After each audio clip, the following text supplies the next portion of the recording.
Abra comigo a sua Bíblia, 1 Pedro, capítulo 2, verso 18 a 25.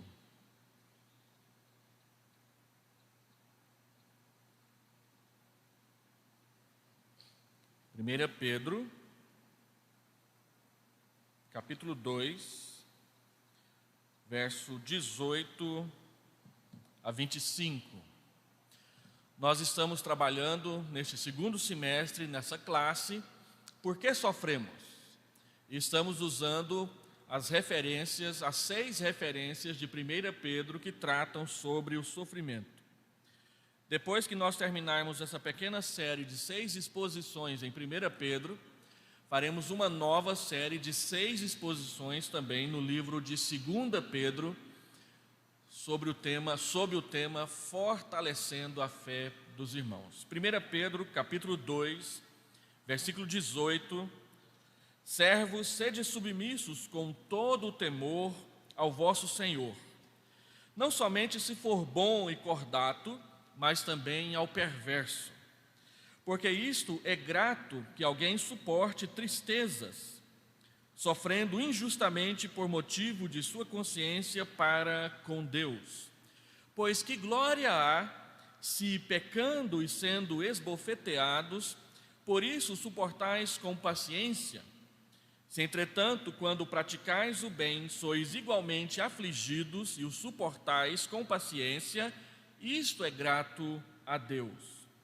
Porquanto para isto mesmo fostes chamados, pois que também Cristo sofreu em vosso lugar, deixando-vos exemplo para seguirdes os seus passos, o qual não cometeu pecado, nem dolo algum se achou em sua boca, pois ele, quando ultrajado, não revidava com ultraje, quando maltratado, não fazia ameaças, mas entregava-se àquele que julga retamente, carregando ele mesmo em seu corpo, sobre o madeiro, os nossos pecados, para que nós, mortos para os pecados, vivamos para a justiça, pois por suas chagas fostes sarados.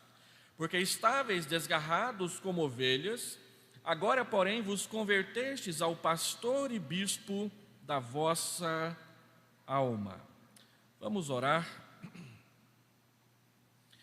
Deus, nós abrimos a palavra do Senhor e pedimos a graça da iluminação do Espírito Santo para o entendimento correto, apropriado da Escritura Sagrada, a fim de que possamos aprender, lendo a Bíblia, como devemos nos comportar quando houver sofrimento, quando estivermos sendo afligidos, quando a tribulação estiver à nossa porta dentro dos nossos lares. Visita-nos graciosamente, orienta-nos, Senhor Deus, pela Tua santa sabedoria e enche os nossos corações do Teu Espírito para sabermos como e quando e de que forma agir e dar testemunho de Jesus à nossa geração. Nós oramos pedindo essas bênçãos em nome de Jesus. Amém. Meus irmãos, nós vivemos numa geração, numa época em que as pessoas não aceitam mais autoridade sobre elas. O ideal de autonomia é uma realidade tão contaminadora que tem azedado até mesmo as relações dentro dos ministérios das igrejas cristãs. A grande pergunta, e que nós estamos tentando responder usando o livro de Pedro, é como eu devo me comportar quando o meu trabalho é o principal motivo da minha aflição e do meu sofrimento? Deus me permite revidar à mesma altura as ofensas que eu recebo em meu trabalho por causa da minha fé e do meu serviço? A autonomia é o ideal cristão para todas as nossas relações de trabalho?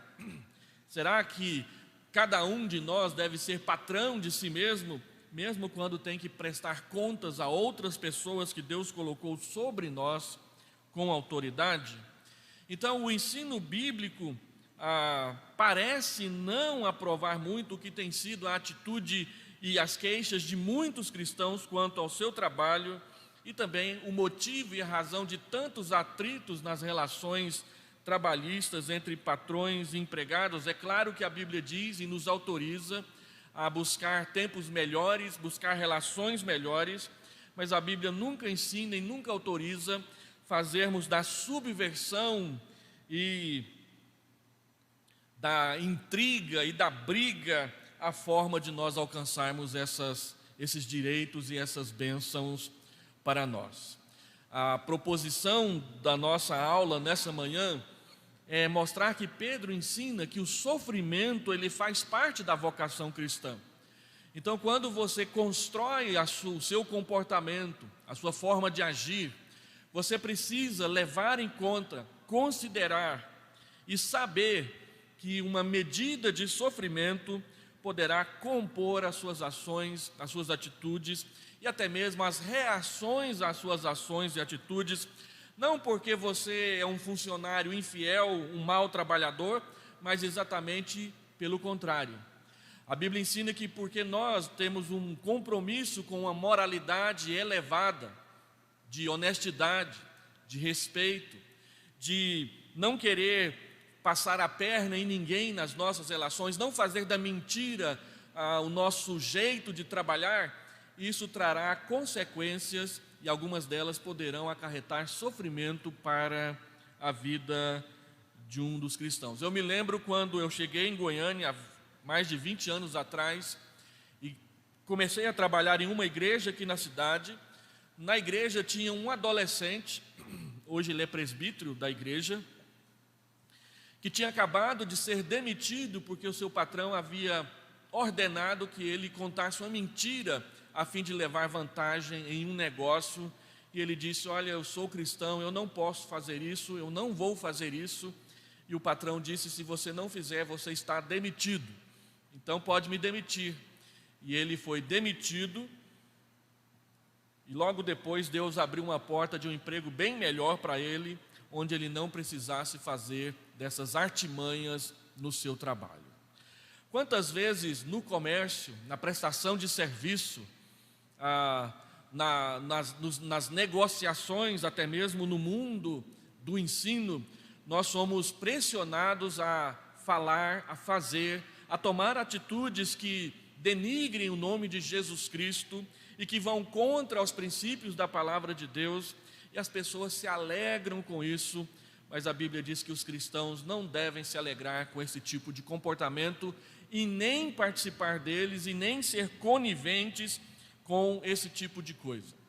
É por causa desse tipo de comportamento e desse tipo de orientação que Pedro diz que aqueles irmãos, nas suas relações de servos, escravos com os seus donos, os seus patrões, eles estavam enfrentando sofrimento porque haviam conhecido Jesus, estão sendo apresentados a um novo tipo de moralidade, uma moralidade reta, uma moralidade que leva em conta a justiça, a fidelidade, a honestidade, e no mundo sem Deus, estes não são valores que as pessoas prezam verdadeiramente.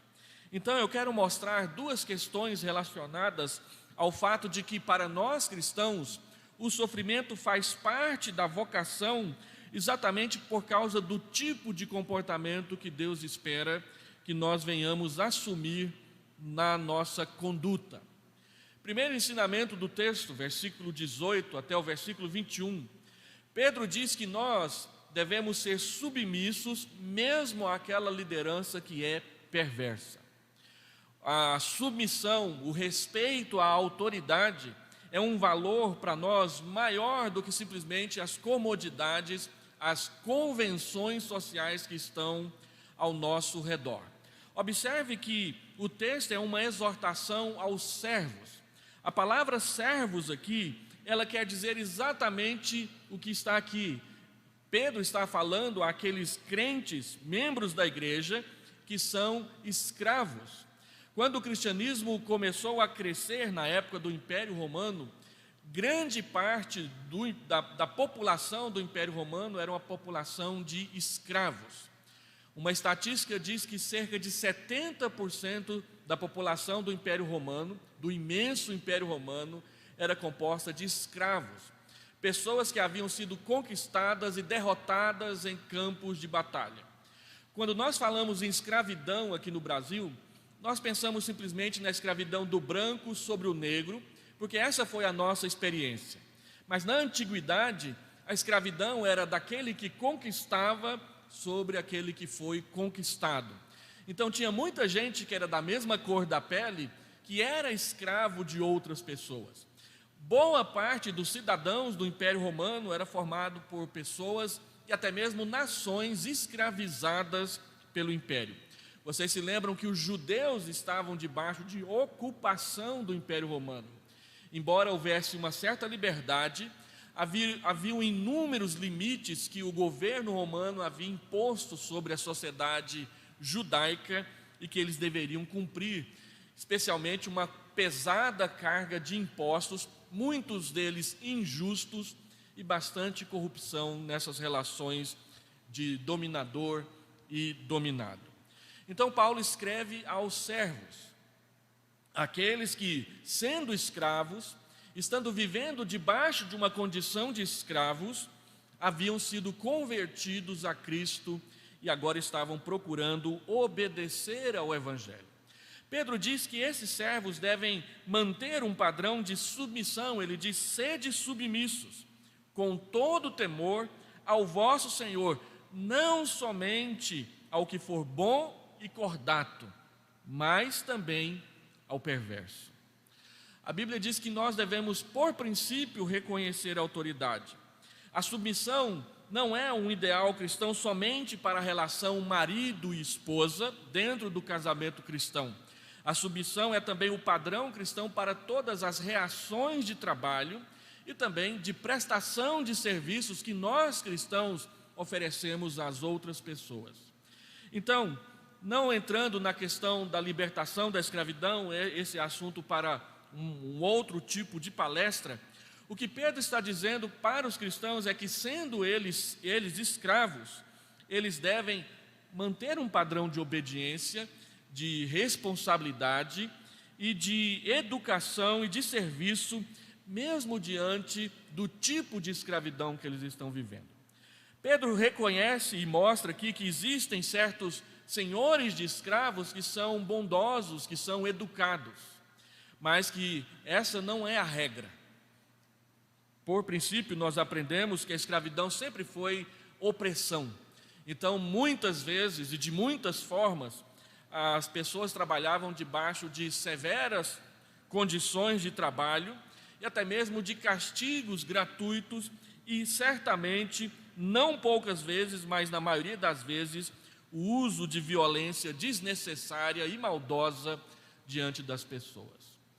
A palavra de Deus diz que o comportamento cristão diante daqueles que exercem autoridade sobre nós é de submissão e de temor completo diante de Deus. Sejam submissos com todo temor, não com o medo da vara e do castigo, mas com o temor de Deus orientando a sua decisão. Se você trabalha num local onde as relações de trabalho não são muito boas, enquanto você estiver lá, até que você encontre um trabalho melhor, você deve respeitar aqueles que estão sobre você e você está sob eles. E o motivo de você respeitá-los é o fato de que você é cristão e ama e conhece e tem o temor de Deus na sua vida. Ele diz simplesmente: sejam submissos, com temor, independentemente de qual é o tipo de tratamento que o seu patrão oferece para você.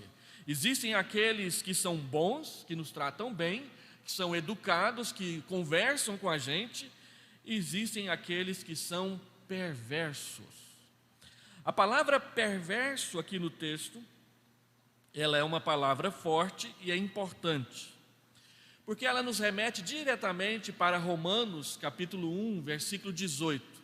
Se você puder abrir a sua Bíblia lá, você vai lembrar que Romanos, capítulo 1, verso 18 até o 32, é aquele forte texto que fala a respeito da revelação da ira de Deus sobre os homens. porque a ira de Deus se revela do céu contra toda impiedade e perversão dos homens que detêm a verdade pela mentira. O que é impiedade e o que é perversão? Impiedade são aquelas pessoas, ou é aquele tipo de comportamento das pessoas que sabem que Deus existe, mas não se importam com os seus mandamentos. O ímpio não é aquele que não conhece a Deus ou que não sabe que Deus existe. O ímpio é aquele que conhece a Deus, sabe que Ele existe, mas não o obedece. Este é o ímpio. Praticar a piedade é praticar a obediência aos mandamentos de Deus. Praticar a impiedade é viver num padrão de vida conhecido pela desobediência aos mandamentos de Deus. Esse é o ímpio, mas quem é o perverso? A ira de Deus se revela contra o ímpio, aquele que sabe que Deus existe, mas não obedece. Mas a ira de Deus também se revela contra o perverso, aquele que não conhece a Deus e vive por isso abusando, oprimindo, tirando proveito das relações com as outras pessoas. O perverso é aquele que mutila as relações humanas para tirar proveito disso. É o que escraviza, é o que oprime, é o que promete e não paga, é aquele que abusa das suas relações com a outra pessoa.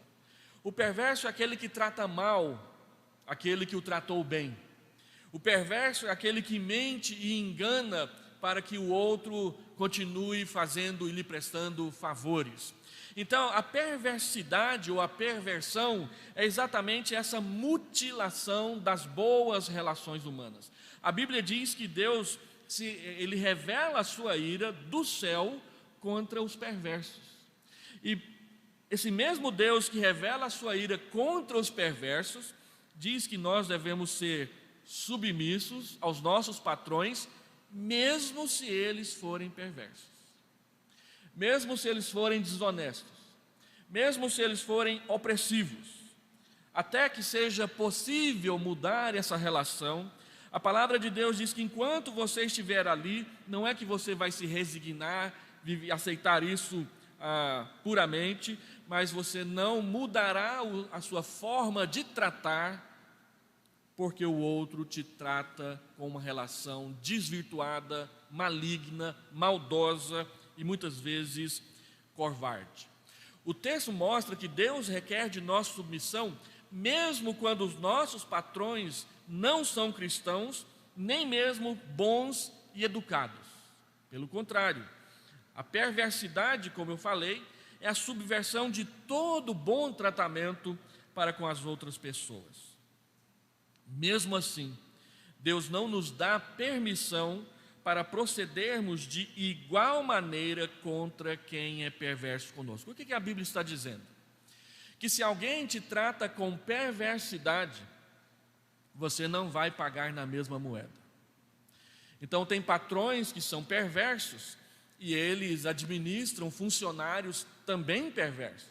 Gente que o roubam, gente que estraga as coisas, gente que não zela pelos aparelhos que usa e que justifica o seu desmazelo como funcionário porque o seu patrão é ruim. A Bíblia diz que porque temos ou venhamos a ter patrões ruins, nós não devemos ser ruins como eles são. Pelo contrário, por causa do temor de Deus, nós vamos praticar a submissão até que nos seja possível mudar esse tipo de relação. Paulo trata disso em 1 Coríntios. Ele diz: se você é escravo e aparecer uma oportunidade para sair da escravidão, aproveite a oportunidade. A Bíblia não ensina a pura e simples resignação.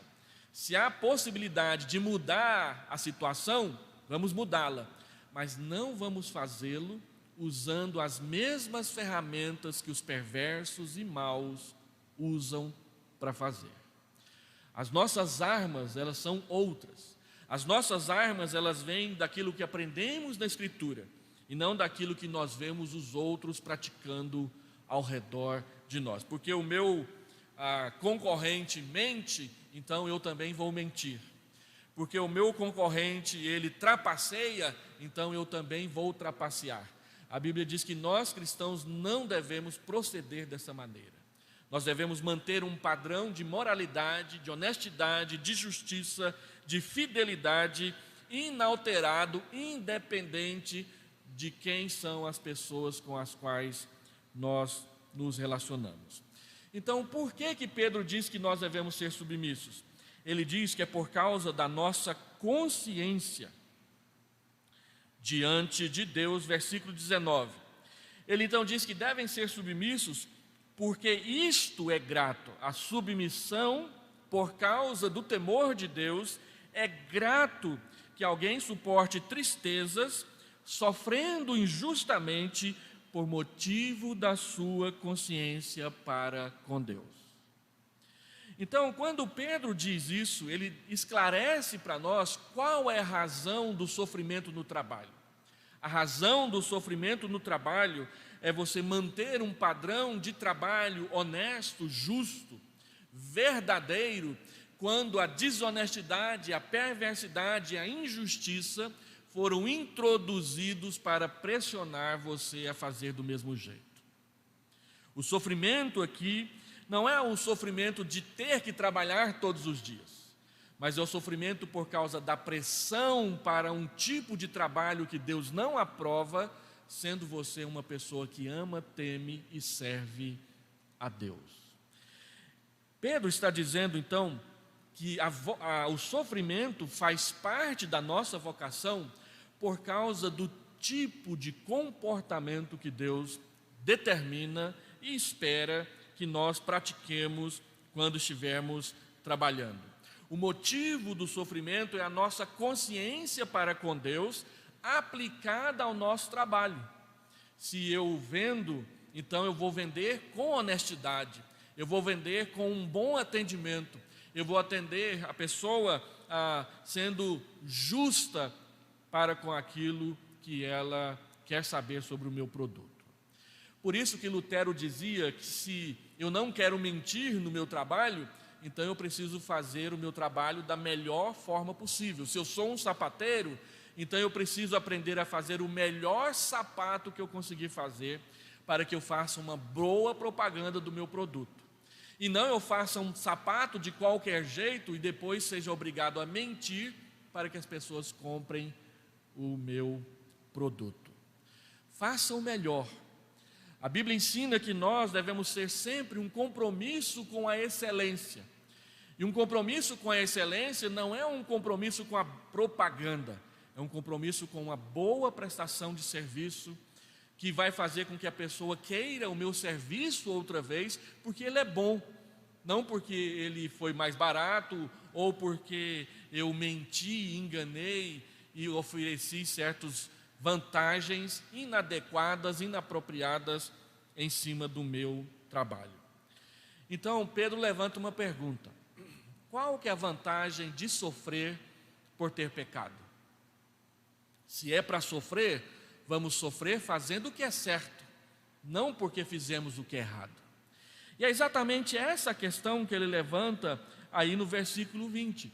Pois qual a glória, qual o motivo de orgulho, qual a alegria se pecando e sendo esbofeteado por isso, você o suporta com paciência. Muitas pessoas suportam o castigo com paciência porque sabem que estão erradas.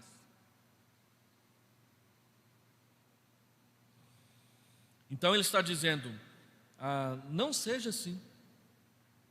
Se é para sofrer, sofra por ter falado a verdade, por ter tratado o seu funcionário com honestidade, ou seu patrão com a verdade, por ter sido fiel nos produtos, nos prazos e nas entregas, e não por ter ludibriado, por ter enganado, por ter mentido, por ter escondido um defeito. Eu me lembro que eu estava conversando com um seminarista certa vez, e ele dizia: eu não fico com carro mais do que 1 ano. Toda vez que aparece um defeito, eu vou no mecânico, dou um jeito de esconder o defeito e passo o carro para frente. E então eu disse para ele: olha, eu nunca quero comprar um carro de você. E agora que você me disse isso, é que eu não compro mesmo. Como que um cristão pode agir dessa forma? Como que nós vamos esconder os defeitos para poder fazer um bom negócio, sendo que o defeito vai aparecer logo ali na frente e a pessoa então vai nos odiar porque mentimos, enganamos, trapaceamos no nosso negócio. O que a palavra de Deus diz, ensina, faça o melhor. Faça corretamente. Faça de tal forma que Deus se alegre naquilo que você está fazendo. Então ele diz, qual que é a glória, qual que é o louvor, qual que é a honra, qual que é a alegria, qual que é o orgulho de receber castigo por ter feito aquilo que é errado? Não há glória nisso. Agora, se você recebe um castigo injustamente, você pode suportá-lo com paciência, entregando-se àquele que é justo, é verdadeiro e cuida de você. Então ele diz, se entretanto, quando praticais o bem, sois igualmente castigados da mesma forma, igualmente afligidos e o suportais com paciência, isto é grato, isso é motivo de gratidão diante de Deus. Deus abençoa essa atitude. É o que Pedro está ensinando para nós aqui. A pergunta de Pedro, ela é pertinente para nós. Muitas vezes nós sofremos pacientemente por ter feito coisas erradas, mas resmungamos e às vezes até blasfemamos contra Deus quando sofremos ao fazer o que é certo. Pedro afirma que é nesse momento que temos de exercitar a nossa paciência. Sofrer com paciência ao fazer o que é certo tem a aprovação de Deus nas nossas atitudes, mas o outro caso não. Quando você sofre porque fez errado, isso é justo. Quando você sofre porque fez o certo, isso é injusto, Deus se coloca do seu lado. Você pode contar com a aprovação e com a bênção de Deus. Nós, como cristãos, precisamos entender que nós honramos o nome de Deus quando fazemos o bem e quando somos abençoados por isso, mas também quando sofrendo, não quebramos a sua palavra, não nos entregamos ao erro e ao pecado. A Bíblia diz que existem momentos que Deus nos honra, mas existem momentos que sim, nós temos que honrar a Deus e não negar a nossa fé. É por isso que às vezes, isso pode acontecer com você, no trabalho você fará o que é certo, não será reconhecido, às vezes será muito criticado, por vezes será perseguido, porque nós encontramos em muitas relações de trabalho, especialmente em empresas grandes, aquele negócio de um puxar o tapete do outro, bajular o patrão para ganhar promoção, e enquanto isso, aquelas pessoas que não entram nesse esquema são tratadas como pessoas que não fazem parte do nosso grupo. E não raras vezes cristãos são colocados e tratados dessa forma. Pedro diz que quando isso acontecer, saiba que o sofrimento faz parte da nossa vocação. Ele diz com todas as letras aí no texto, para isto mesmo é que fostes chamados, versículo 21. Porquanto para isto mesmo fostes chamados, pois que também Cristo sofreu em vosso lugar. A conclusão de Pedro é que quando nós praticamos o que é certo e somos tratados com injustiça, para isso nós fomos chamados. O mundo é um lugar cheio de pecado. Pessoas são pecadoras e são pecaminosas. Quando a Bíblia diz que nós somos pecaminosos, a Bíblia está dizendo que nós temos prazer em produzir pecado, que faz parte da nossa natureza pecar, e que quando nós não pecamos, nós estamos agindo contra essa natureza pecaminosa que nos afasta de Deus. E que, portanto, se você quer servir a Deus, Paulo diz em 2 Timóteo, se você quer servir a Deus piedosamente, pode ter certeza que você será perseguido. Pode ser perseguido por parentes, em casa, você pode ser perseguido por patrões no trabalho, ou por funcionários, ou encarregados, ou superintendentes. Você pode ser perseguido por colegas ou professores na faculdade, na escola, no curso que você está fazendo. E até mesmo por vizinhos que não gostam de pessoas que são sempre certinhas naquilo que fazem. A palavra de Deus diz que você precisa entender isso. O sofrimento fará parte da sua vida cristã.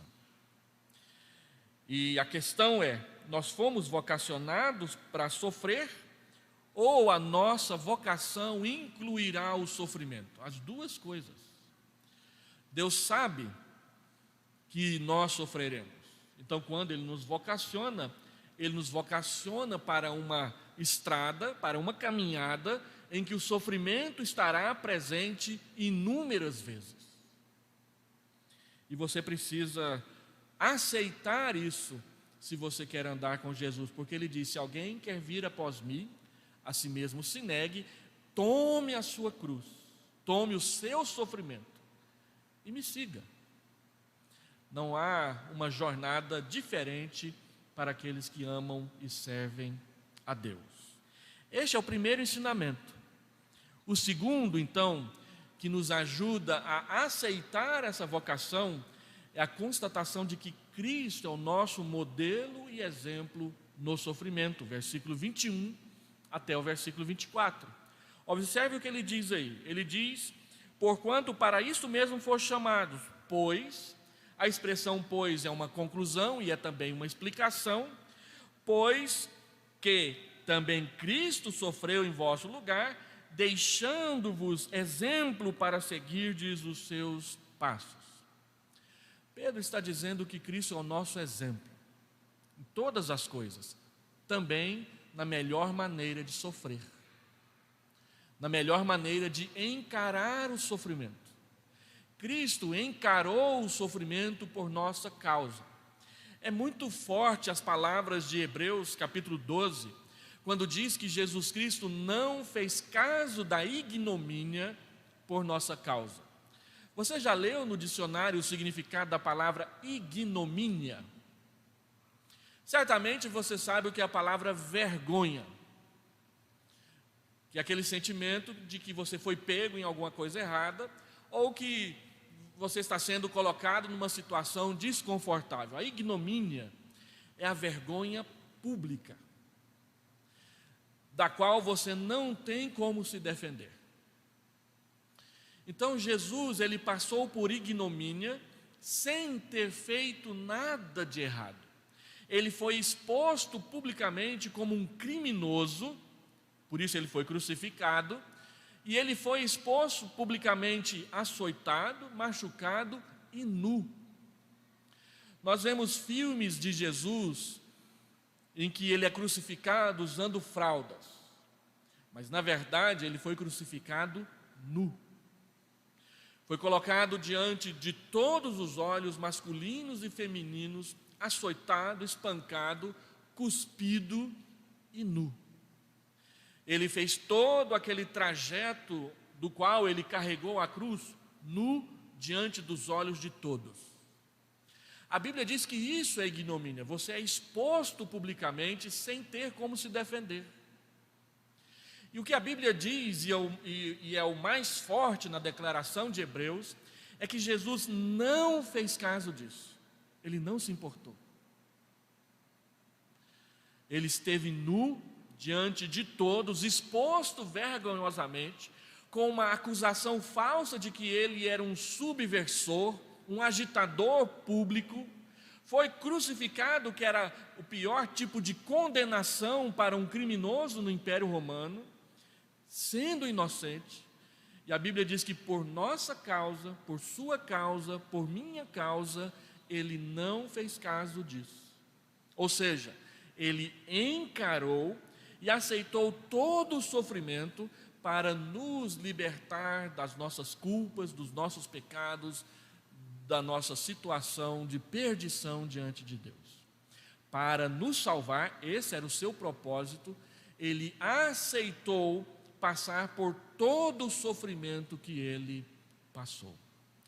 Então Pedro está dizendo que sofrer por praticar o que é justo não é algo que vai acontecer só com você, e o nosso principal modelo é Jesus Cristo. Pedro então está dizendo: olha, Cristo morreu, sofreu pelos nossos pecados e deixou exemplo para a gente seguir os seus passos. Qual o exemplo? O exemplo de alguém que sofreu injustamente, mas não mudou o seu comportamento, não mudou o seu propósito, não deixou de fazer, não abandonou a sua tarefa. Então, na expiação, Cristo tomou sobre si a condenação dos pecados que nós cometemos, não ele, e ele sofreu por causa disso. E é esse desprendimento do orgulho, do egoísmo, que devemos imitar em nossas ações, especialmente quando temos que enfrentar humilhação e falsas acusações no nosso ambiente de trabalho. Aprender a sofrer como Cristo sofreu. E aí Pedro diz: como Cristo sofreu? Observe comigo. Ele deixou exemplo para seguir os seus passos, verso 22, o qual não cometeu pecado, nem dolo, nem traição alguma se achou em sua boca. Pois ele, quando ultrajado, quando foi xingado, quando foi cuspido, quando foi espancado, não revidava com ultraje. Quando maltratado, não fazia ameaças. Então, quando as pessoas maltrataram Jesus, ele não procurou revidar maltratando quem o estava maltratando. Ele não respondia xingando, ele não respondia falando palavrões, ele não respondia dizendo blasfêmias. A Bíblia diz que ele não abriu a sua boca e nenhum tipo de traição, de dolo foi encontrado nas suas palavras. Ele não é daquele tipo de irmãos que de vez em quando a gente tem que tratar com eles, que dizem: eu não levo desaforo para casa, pastor. Jesus levou um monte de desaforo para a cruz, para que você aprendesse a ser uma pessoa mais controlada nas suas palavras e no seu comportamento. O nosso modelo de como enfrentar o sofrimento é Jesus. Ele sofreu por nós, ele sofreu a nosso favor. Os maiores beneficiários e os maiores premiados com o seu sofrimento fomos nós. Então, quando nós temos que passar por sofrimento, em vez de nós imitarmos aqueles que resmungam, que desabafam, que explodem, vamos imitar o nosso Salvador. Nós vivemos numa época em que falar palavrão é chique.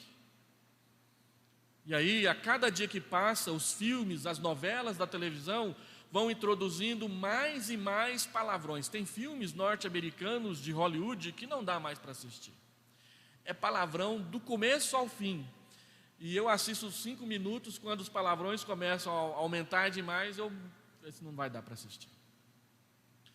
Mas às vezes eu vejo entre nós, entre os nossos adolescentes, entre os nossos jovens e até mesmo entre os idosos da igreja, pessoas falando palavrão por qualquer coisa, por qualquer motivo.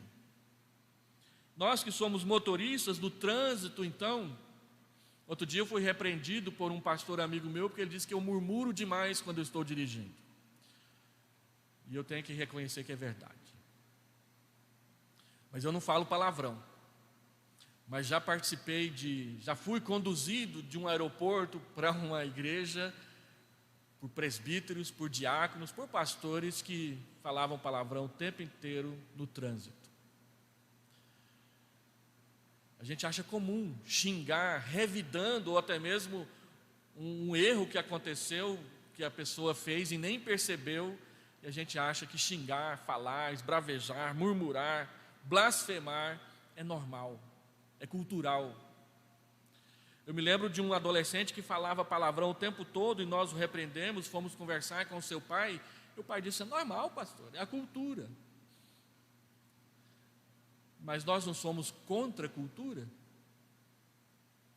Nós não vivemos para ser diferentes da cultura ao nosso redor? Nós não vivemos para redimir a cultura, para transformar a cultura? E o que a gente vê é a igreja sendo moldada por uma cultura do palavrão, do xingamento, do revide, do eu não levo o desaforo para casa. E por causa disso, pessoas morrem, pessoas aparecem com o nariz quebrado, esposas são espancadas dentro de casa. Certa vez eu fui chamado às pressas para acudir um pastor que estava apanhando da esposa. E ele estava apanhando da esposa porque tinha dado um tapa nela. E ele tinha dado um tapa nela porque ela tinha jogado um sapato nele. E a história nunca acabava. E no final das contas, não era por causa do tapa, não era por causa do sapato, não era por causa do palavrão, era porque os dois não estavam se comportando como crentes verdadeiros. E é assim que acontece nos nossos lares. Nós não aceitamos sofrimento, mas Cristo aceitou o sofrimento. A quem você segue? E Cristo aceitou o sofrimento por sua causa. A quem você segue? Essa que é a grande questão. Pedro diz que o objetivo do Senhor Jesus, que não cometeu pecado, não havia palavrões, nem dolo, nem traição nas suas palavras, ele não revidava as malcriações que ele recebia, ele não ameaçava: depois eu te pego lá fora. Não é assim na escola? Nossos filhos chegam: mãe, o meu colega disse que ia me pegar lá fora. E eu já passei por essa situação de eu te pego lá fora, e fui muito humilhado, porque eu é que apanhei na história, por causa de coisas que outros fizeram de errado. Pedro diz: olha, nós fomos mortos para o pecado. Ele diz que Jesus Cristo se entregava a Deus, se entregava àquele que julga retamente, carregando Ele mesmo em seu corpo sobre o madeiro os nossos pecados, para que nós, mortos para os pecados, vivamos para a justiça. Então ele diz, e ele cita Isaías 53, pelas suas chagas fostes sarados. Parece que, para que Pedro explique melhor essa situação, ele abre a Bíblia em Isaías 53.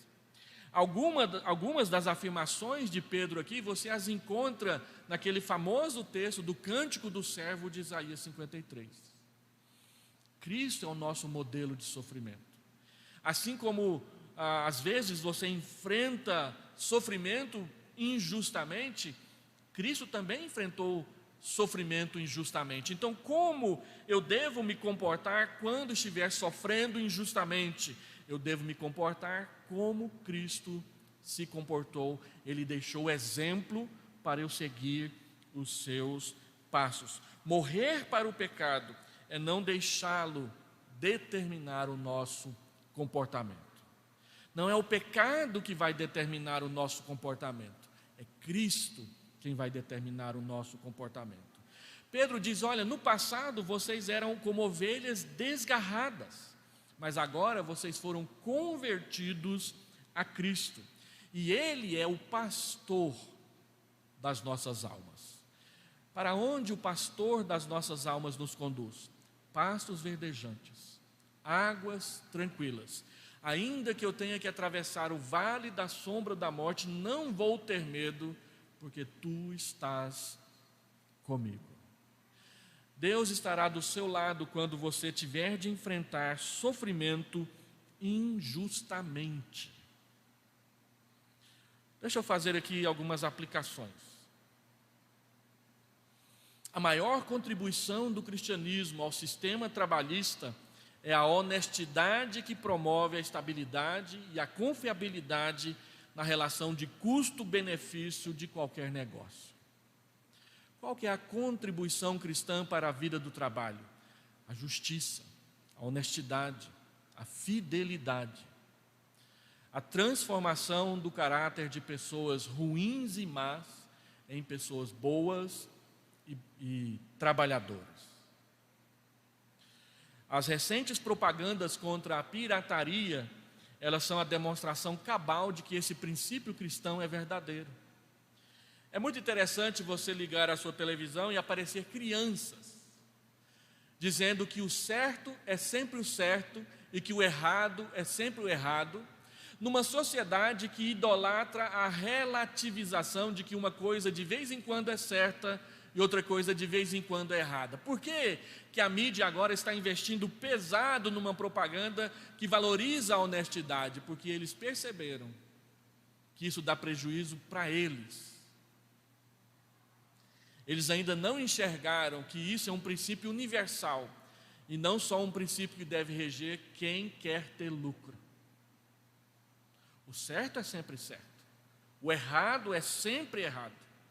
Não adianta você vir na televisão e dizer não pirateie quando você não baixa os custos da produção. Eles querem ter o lucro lá em cima e o prejuízo lá embaixo, mas não te tratam corretamente. Quer uma coisa mais incoerente do que a chamada TV a cabo? Que diz que você vai pagar para não ter que assistir propaganda e assiste propaganda o tempo inteiro. E eles falam que tem que ter propaganda, senão tem que subir o preço. E aí você fica sabendo que a Globocabo deve milhões por causa do estilo de ostentação que os líderes, os donos, vivem e mantêm, e não por um padrão de honestidade reconhecido pelo público. A palavra de Deus diz que nós contribuímos com a honestidade, nós contribuímos com a verdade em todas as relações, e que nós, sim, pressionamos a sociedade para que ela seja assim, e é por isso que a sociedade odeia o cristianismo. Para eles, nós somos retrógrados, porque as nossas relações não prevêem liberdade, mas liberdade para quê? Liberdade para pecar. Liberdade para fazer o que quiser, inclusive ser desonesto. Mas a desonestidade que se pratica, mais cedo ou mais tarde, ela cobra. Porque aquele provérbio popular que diz que a mentira tem pernas curtas, ele é verdadeiro. A Bíblia diz que Deus não deixará oculto aquilo que não é correto. E mais cedo ou mais tarde isso será manifestado.